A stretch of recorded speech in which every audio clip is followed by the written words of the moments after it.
아멘. 우리 주님께서 이 세상에 빛으로 오셨다 말씀을 드렸습니다. 빛으로 오셨기 때문에 앞을 보지 못했던 한 사람을 치유한 사건을 지난주에 말씀을 드렸습니다. 주님께서 길을 가실 때 맹인이 있었을 때 제자들이 묻습니다. 예수님, 이 사람이 맹인이 된 것은 누구의 죄 때문에 그렇습니까? 부모의 죄입니까? 아니면 자기의 죄입니까? 라고 묻습니다. 우리 주님께서는 부모의 죄도 아니요 자기 죄도 아니니라 하나님의 영광을 드러내기 위한 것이라고 말씀을 했습니다. 하나님의 특별한 목적이 있다는 것입니다. 특별히 요한복음 11장을 읽어보면 병든 나사로가 나옵니다. 주님께 사람을 보냈습니다. 그때 주님은 말씀하시기를 하나님의 영광을 위한 것이니라. 그가 죽었을 때 우리 주님께서 나사로를 일으켜 세워주셔서 그를 통해서 우리 주님은 부활이요 생명인 것을 드러나게 했습니다. 하나님의 영광을 위한 것이니라. 여러분, 어떠한 상황과 여건 가운데 있다 할지라도 그 사건 속에 하나님께서 하나님의 영광을 나타내고자 함이라 말씀을 드렸습니다. 그 사람에게 주님께서는 땅에 침을 뱉어 진흙을 이겨서 눈에 발라주었습니다. 실로암에 가서 씻으라 가서 씻었더니 잃었던 눈을 되찾게 되고 시력을 되찾게 되었습니다.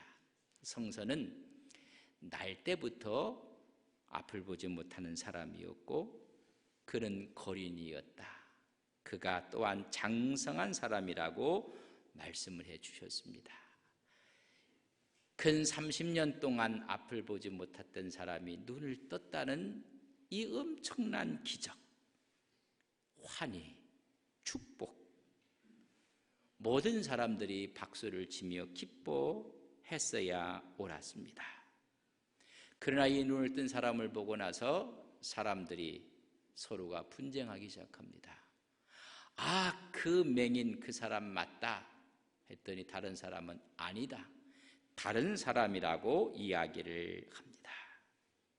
그에게 묻습니다. 어떻게 눈을 뜨게 되었는가라고 물었을 때 그 사람 예수님이 진흙을 이겨서 내 눈에 대어서 실로암 가서 씻었더니 눈이 밝아졌더라 이야기를 합니다. 그 이야기를 듣고 나서 사람들이 그 눈을 뜬 사람을 바리새인에게 데리고 가는 것입니다. 눈을 뜬 사람 앞에 축제와 기쁨과 하나님의 은혜를 찬양하는 것이 아니라 이적 행위를 했다는 모습을 갖고 데리고 가는 것입니다. 그날이 안식일이었다는 것입니다. 안식일 날 눈을 뜨게 했다. 안식일을 범했다는 것입니다. 그래서 전문가의 가르침을 듣고 싶어 했다는 것입니다. 예수님에 대해서 이미 바리새인들은 적대 감정을 갖고 있었습니다. 오히려 그를 죽이고자 했던 것까지 알고 있었습니다.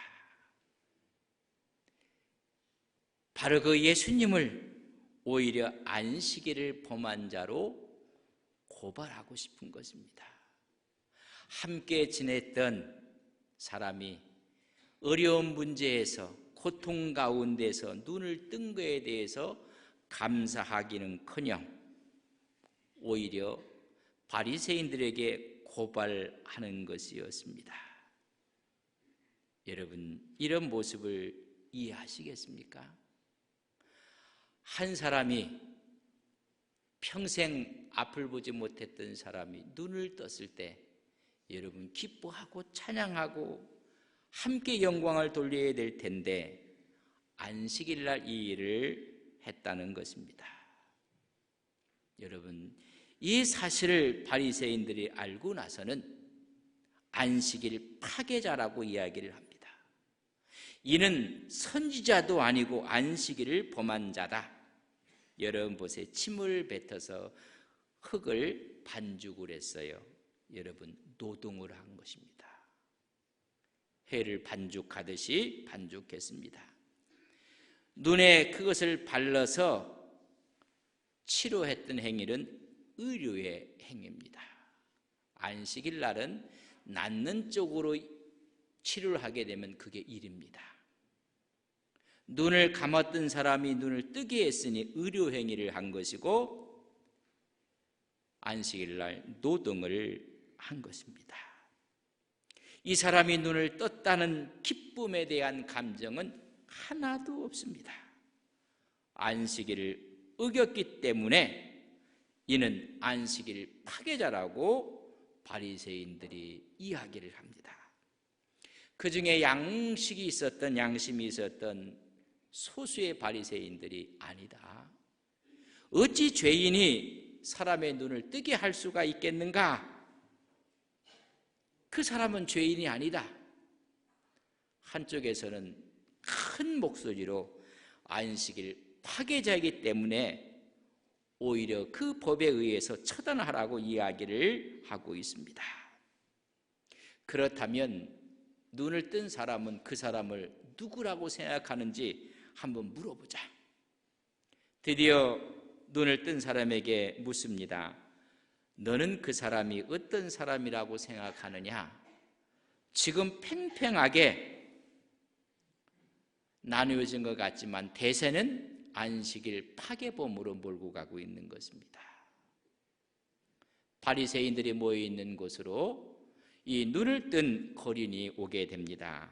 거기는 이미 희당의 법정처럼 사내들인 예하의 소법정처럼 모여서 있는 곳이었습니다. 그런 거리낌 없이 이야기합니다. 선지자입니다. 용기를 갖고 이야기를 합니다. 주위에 전부 다 위협을 하고 있습니다.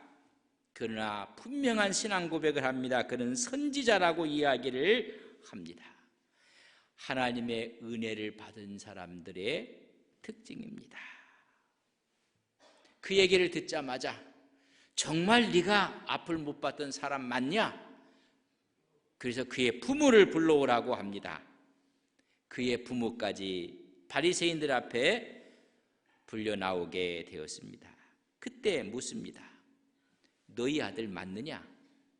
아니, 나면서부터 맹인됐던 것이 맞느냐? 그리고 지금은 어떻게 보게 되었느냐고 묻습니다. 그들은 기적을 보고 있으면서도 의심을 하고 있습니다. 여러분, 우리가 중생하지 못한 크리스찬들의 특징입니다. 기적을 보면서도 믿지 않는 것입니다. 그 부모에게 이렇게 물었을 때 부모가 대답을 합니다. 그 대답을 오늘 본문 20절에 이렇게 기록해 놓고 있습니다. 한번 20절을 보겠습니다. 20절. 그 부모가 대답하여 이르되 이 사람이 우리 아들인 것과 맹인으로 낸 것은 아니이다. 분명히 내 아들 맞습니다. 나면서부터 맹인이었습니다. 라고 대답을 합니다. 그렇다면 어떻게 해서 보느냐? 이 물음에 대해서는 답을 하지 않습니다. 그의 부모가 21절에 이렇게 대답을 했습니다. 같이 읽습니다. 그러나 지금 어떻게 해서 보는지 또는 누가 그 눈을 뜨게 하였는지 우리는 알지 못하나이다. 그에게 물어보소서. 그가 장성하였으니 자기 일을 말하리이다. 부모가 말하기를 기피합니다. 내 사랑하는 자식이 평생 눈을 뜨지 못했다가 눈을 떴다는 소식을 들었던 부모는 얼마나 기뻤을까? 누가 이 일을 하게 됐는지도 알고 있었고 어떻게 했는지도 알 수 있었고 그날이 안식일이었다는 사실도 익히 알고 있었을 것입니다. 그런데 아주 민감한 질문에 대해서는 부모가 지금 회피를 하고 있습니다. 이렇게 할 수 있는 사람은 선지자요, 이렇게 할 수 있는 사람은 하나님밖에 없다는 것입니다. 것입니다. 이렇게 할 수 있는 사람은 그분이 메시아일 수밖에 없다는 것을 마음에 짐작하고 있는 것입니다. 그러나 그렇게 한 분이 예수님이었고 그런 능력을 가졌다는 것을 말하는 사람은 이미 출교하기로 결정을 해 놓았습니다. 22절의 말씀을 한번 보겠습니다. 같이 봅니다. 그 부모가 이렇게 말한 것은 이미 유대인들이 누구든지 예수를 그리스도라 시인하는 자는 출교하기로 결의하였으므로 그들을 무소함이러라. 말을 잘못했다가는 아들이 눈을 뜬 것은 기쁨이지만은 출교당할까 봐 말을 하지 않습니다. 내 자식이 이미 장성하였습니다. 그에게 물어보라고 이야기를 합니다. 아주 민감한 문제에 대해서는 자기 자식에게 미룬 것입니다. 그래, 내 아들이고 맹인이로 태어난 것은 맞다. 그러나 어떻게 누구 했는지는 나는 모르겠다. 내 자식에게 물어보라고 이야기를 합니다. 그랬더니 다시 이 맹인 되었던 사람을 불러들이는 것입니다. 불러들이면서 이 제사장들과 바리새인들이 가이드라인을 줍니다. 그것이 뭐냐면 24절에 있는 말씀입니다. 같이 읽겠습니다. 이에 그들이 맹인이었던 사람을 두 번째 불러 이르되 너는 하나님께 영광을 돌리라. 우리는 이 사람이 죄인인 줄 가이드라인을 딱 주는 거예요. 우리는 이 사람이 죄인인 줄 안다. 그렇게 인정한다. 너는 하나님께 영광을 돌리라. 너도 이 사람을 죄인이라고 이야기해서 하나님께 영광을 돌리라는 이야기입니다. 거짓을 이야기하라는 것입니다. 우리는 이 사람을 이미 죄인으로 인정했다. 너도 그렇게 시인하여 하나님께 영광을 돌리라는 것입니다. 진실을 말하는 것이 아니라 거짓을 증거하라고 위증 교사를 시키고 있는 모습을 봅니다. 그러나 이 사람이 어떤 말을 하는지 아십니까? 25절에 이 사람의 말은 담대했습니다. 같이 한번 보겠습니다. 대답하되 그가 죄인인지를 내가 알지 못하나 한 가지 아는 것은 내가 맹인으로 있다가 지금 보는 그것이니라. 나는 그분이 너희들이 말한 것처럼 죄인인지 아닌지 나는 모르겠다. 바리새인들이 권위를 갖고 이미 가이드라인을 줬습니다. 너 그렇게 인정하라. 그것이 하나님께 영광을 돌리는 일이라고까지 말을 했습니다. 그러나 나는 그분이 죄인인지를 알지 못하겠노라. 그러나 아는 것이 있는데 내가 맹인이었다가 지금 본다는 그것만 내가 안다고 이야기를 합니다. 바리새인들은 전체가 예수를 죄인으로 지금 몰고 가고 있습니다. 그런 가운데도 이 사람은 담대하게 두려워하지 않고 사실을 이야기해주고 있습니다. 출교의 위험성이 있어서 부모들까지 대답을 회피했고 수많은 사람들이 웅성거리고 있고 바리새인들은 죄인을 이미 인정해놓고 그런 위협 앞에서도 담대한 용기를 갖고 사실만을 말하고 있습니다. 그 얘기를 듣자마자 바리새인들이 펄대처럼 또 묻는 것입니다. 어떻게 해서 너는 보게 되었는가? 그가 무엇을 했는가? 눈을 뜨게 한 것은 우리가 그럼 인정하마. 그날 안식일이 아니었는가? 안식범을 안식일을 파괴한 안식 파괴범으로 정죄하고 싶은 것입니다.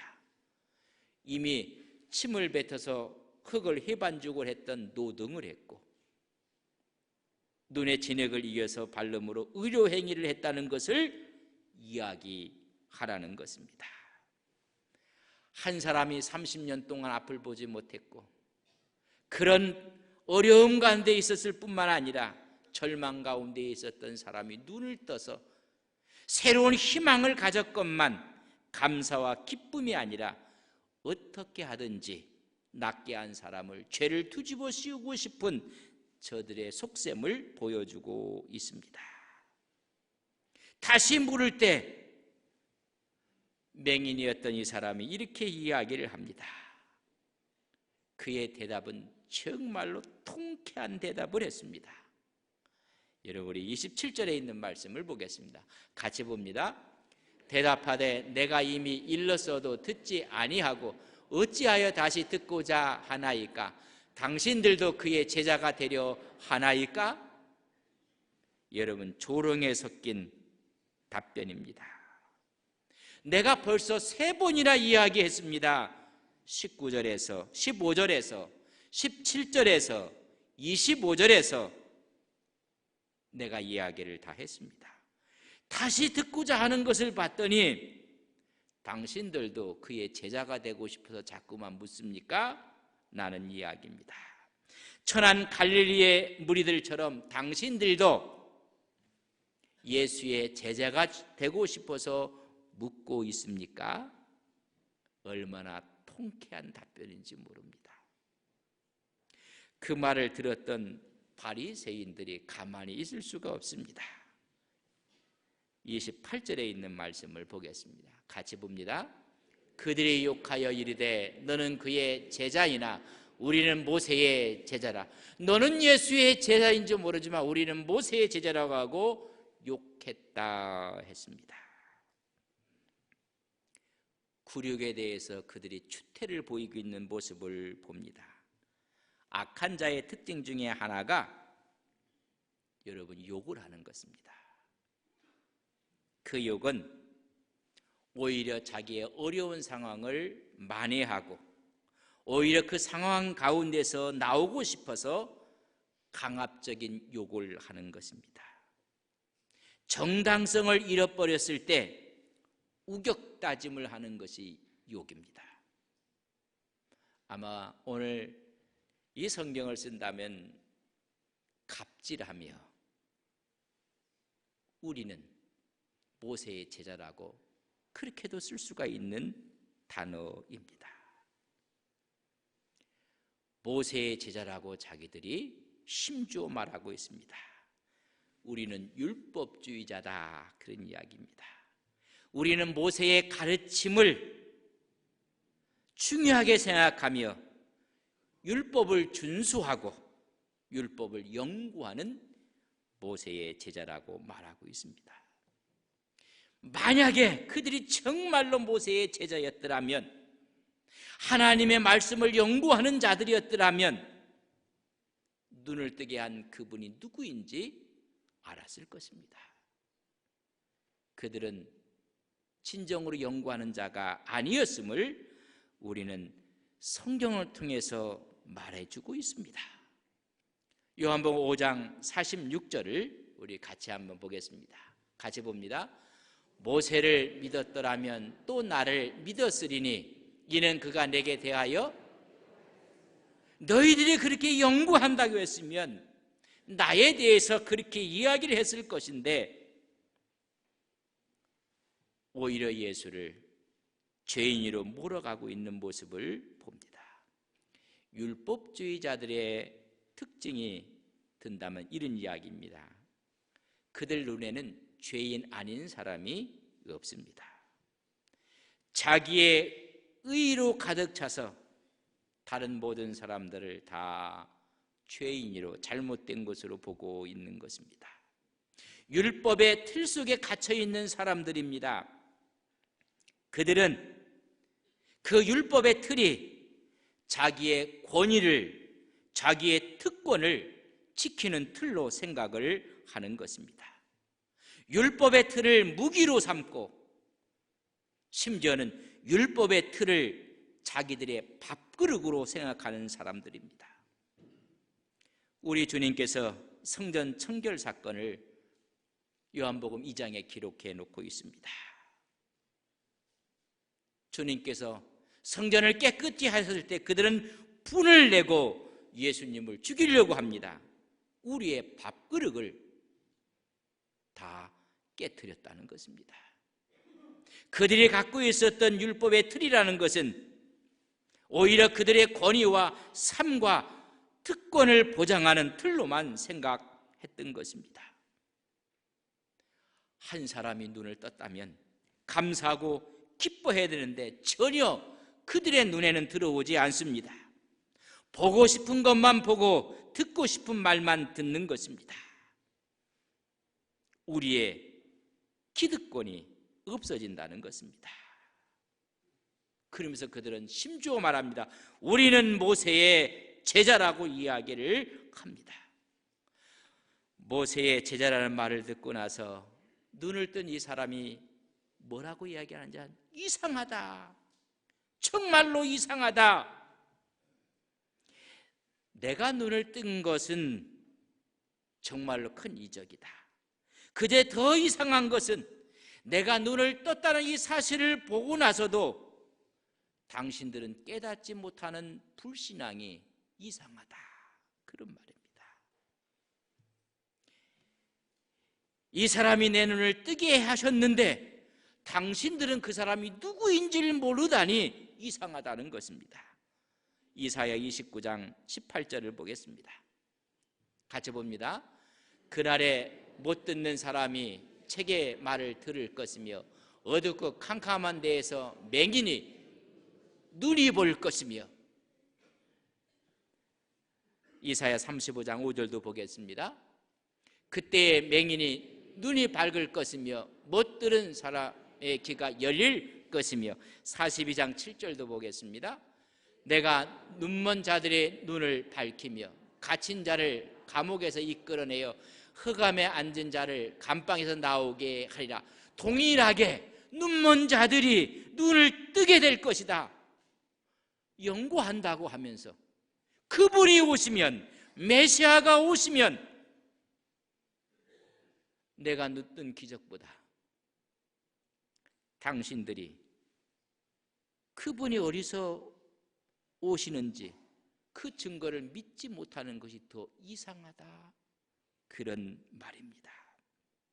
하나님은 죄인의 말을 듣지 아니하고 정결하며 그의 뜻대로 행하는 자의 말을 들으시는 분인 것을 내가 알고 있는데 그분이 죄인이라고 하는 것이 이상하다 라는 말입니다. 창세 이후 맹인으로 난 자가 눈을 뜨게 하였다는 말을 들어보지 못했는데 오직 메시아가 오면, 그분이 오면 맹인이 눈으로 볼 것이요 말씀했는데 그걸 모른다고 하니 더 이상하다는 것입니다. 이 사람은 하나님께로부터 오지 않았는가? 하나님께로부터 오지 않았다면 이런 일이 벌어지지 않을 것인데 참으로 이상하다. 모세의 제자라고 한 것 때문에 아예 그들은 이상한 사람이 되고 말았습니다. 이 사람이 이런 과정 가운데 11절에 보면 예수님을 그 사람이라고 이야기를 합니다. 17절에 보면 아니 이 사람은 선지자라고 합니다. 33절에 보면 하나님의 뜻을 행하러 오신 하나님 그 자체인 것을 말씀하고 있습니다. 이런 이야기를 듣는 바리새인들이 여러분 당황한 것입니다.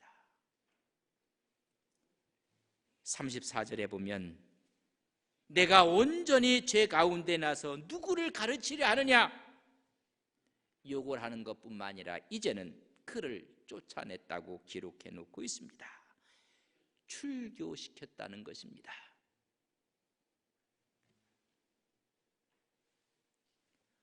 한 사람이 어둠에서 빛을 보았을 때 기뻐하기는커녕 오히려 잘못된 율법의 틀에 갇혀서 예수님을 궁지로 몰려오게 했던 그들 모습입니다. 오늘 이 말 속에는 바리새인들이 얼마나 앞뒤가 맞지 않는 이야기를 하는지 알 수가 있습니다. 온전히 제 가운데 나서 우리를 가르쳐야 하느냐? 그리고 쫓아내는 것입니다. 이들의 사고 속에는 앞을 보지 못하는 것을 죄라고 생각했습니다.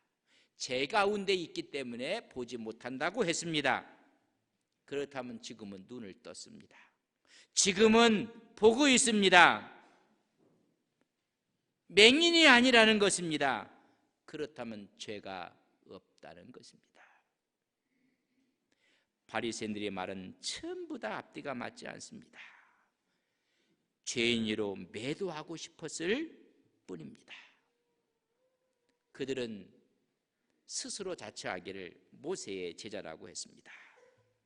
율법의 틀을 갖고 판단하고 정죄하는 일에 그들은 바빴습니다. 문자 한 자를 갖고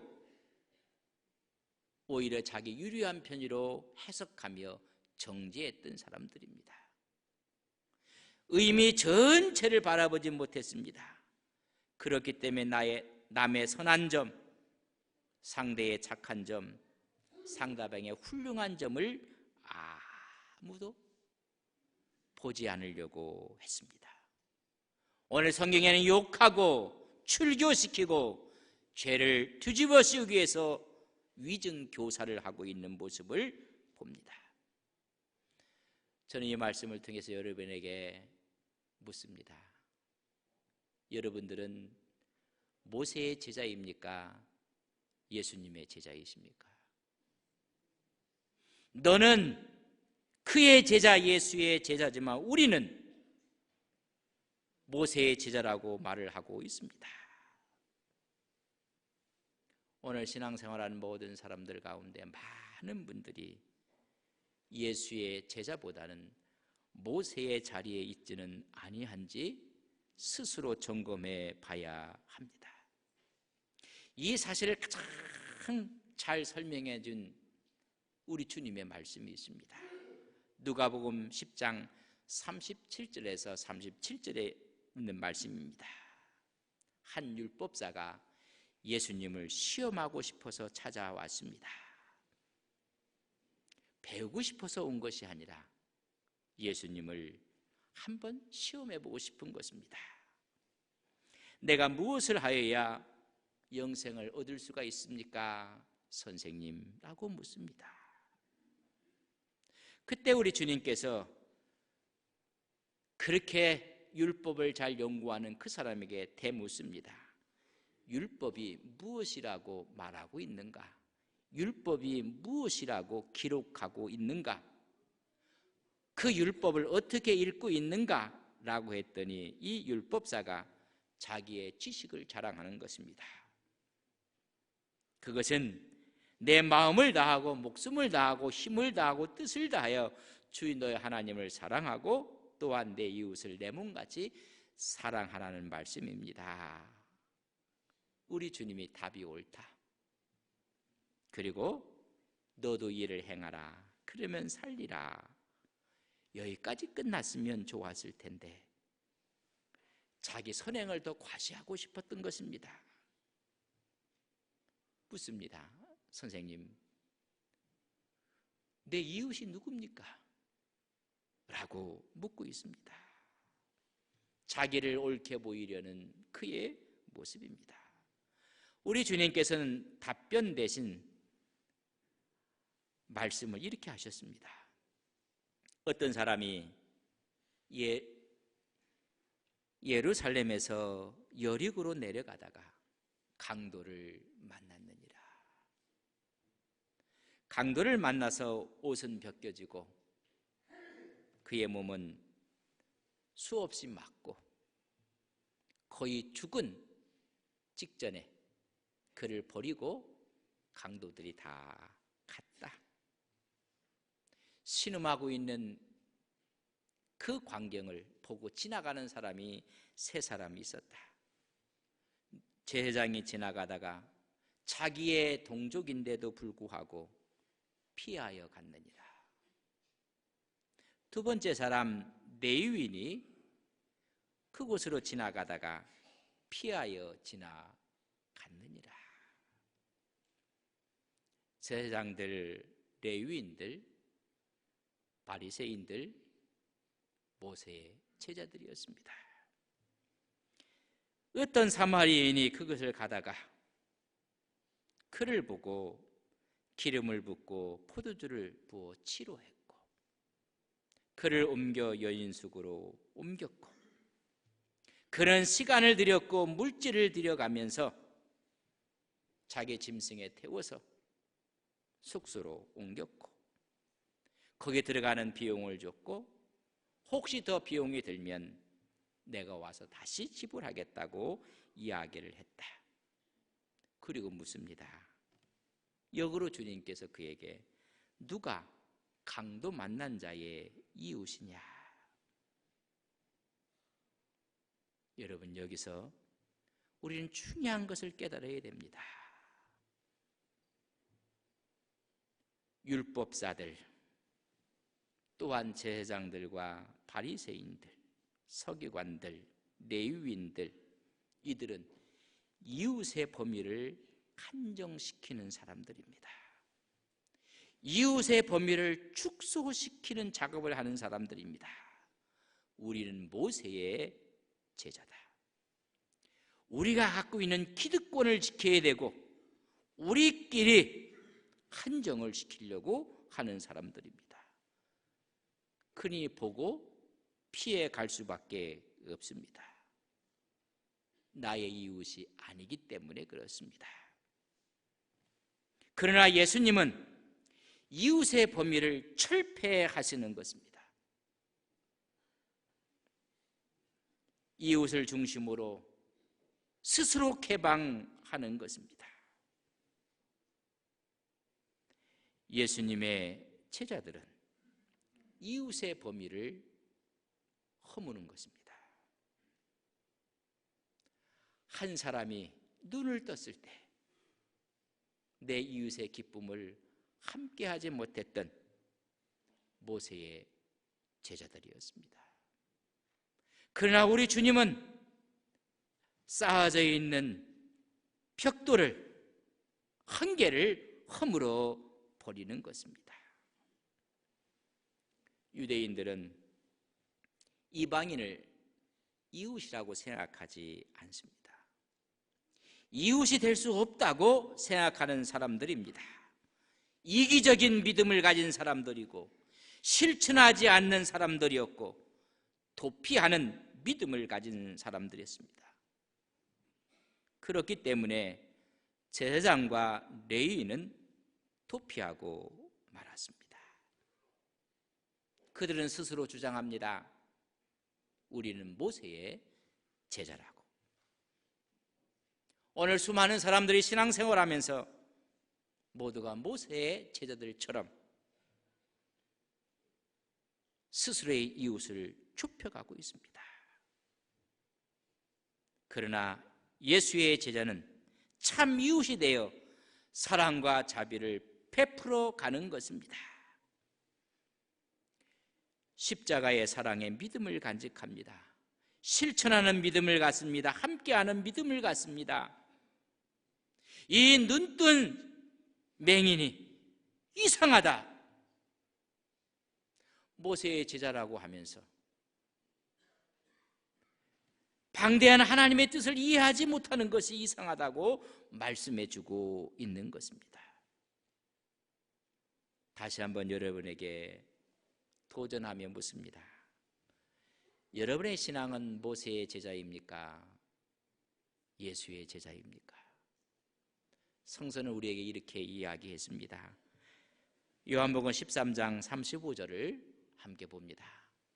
너희가 서로 사랑하면 이로써 모든 사람이 너희가 내 제자인 줄 알리라. 유대인들은 한 사람이 눈을 뜸에 대해서 사랑이 없었습니다. 바리새인들은 사랑보다는 자기들의 기득권에 대한 생각으로 오히려 죄인으로 몰고 가고 말았습니다. 여러분, 모든 범위들을 넓혀가며 쌓아 올렸던 우리의 벽돌들을 다 허물어 버리는 것입니다. 예수의 제자의 모습으로 주님의 품에 안긴 스데반 집사가 있습니다. 그런 전도하다가 돌에 맞습니다. 그리고 그의 얼굴은 천사의 얼굴이 됩니다. 자기의 돌로 치는 사람들을 위해서 기도합니다. 저들을 용서해달라. 저들의 죄를 용서해달라고 기도하고 있습니다. 오늘 수많은 사람들이 사랑과 용서보다는 모세의 제자의 앞에서 재단하고 정죄하기에 바쁘고 있습니다. 우리 모두는 사랑을 품고 용서와 화해와 하나가 되는 예수님의 제자들이 되시기를 주의 이름으로 간절히 바랍니다. 함께 다 일어서시겠습니다. 이 시간 함께 기도합니다. 나는 모세의 제자인가 예수님의 제자인가? 나도 모르는 사이에 모세의 자리에 우뚝 서 있는 우리의 모습을 발견하고 있지는 아니합니까? 나도 모르는 사이에 예수님의 제자의 삶에서 모세의 제자의 모습으로 이 땅에 비춰지고 있지는 않습니까? 예수의 제자의 자리에 있을 때 거기에 기쁨이 있고 환희가 있고 축복이 있고 은혜가 있습니다. 모세의 제자의 자리에 있었던 오늘 이 사건을 통해서 감사할 줄 모르고 기뻐할 줄 모르고 하나님께 영광 돌릴 줄 모르며 자기의 기득권만 지키기를 바빠했던 모세의 제자들의 모습을 바라봅니다. 오늘 우리가 간직해야 될 예수님의 제자의 삶을 닮아가는 믿음의 종들이 되게 하옵소서.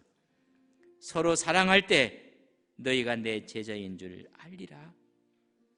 우리 마음속에 부어주시는 하나님의 사랑이 이 시간 임하게 하옵소서. 함께 기도하겠습니다. 사랑하시는 아버지 하나님, 주의 은혜와 주의 축복 가운데 예수님의 제자로 살아가는 귀한 종들 되게 하옵소서. 나도 모르는 사이에 모세의 자리에 서서 정죄하고 판단하고 오히려 하나님의 영광을 가릴 때가 얼마나 많이 있는지 알 수가 없나이다. 이 시대에 살아가는 우리의 모습 가운데 예수님의 제자의 모습을 잃어가고 있는 우리의 신앙은 아닌지 하나님 십자가 앞에 있는 주의 모습을 바라보고 그 길을 가는 우리의 신앙이 되게 하옵소서. 예수님의 이름으로 기도 올리옵나이다. 하나님, 우리가 선 자리가 모세의 자리인지 예수님의 자리인지 스스로 뒤돌아봅니다. 나도 모르는 사이에 모세의 제자가 돼서 오히려 하나님의 영광을 가릴 데가 없는지 이 시간 용서하여 주옵소서. 우리는 예수님의 제자가 돼서 서로 사랑하며 실천하는 믿음으로 함께하는 믿음으로 주께 영광을 돌리는 거룩한 종들 되게 하옵소서. 예수님의 이름으로 기도 올리옵나이다. 아멘.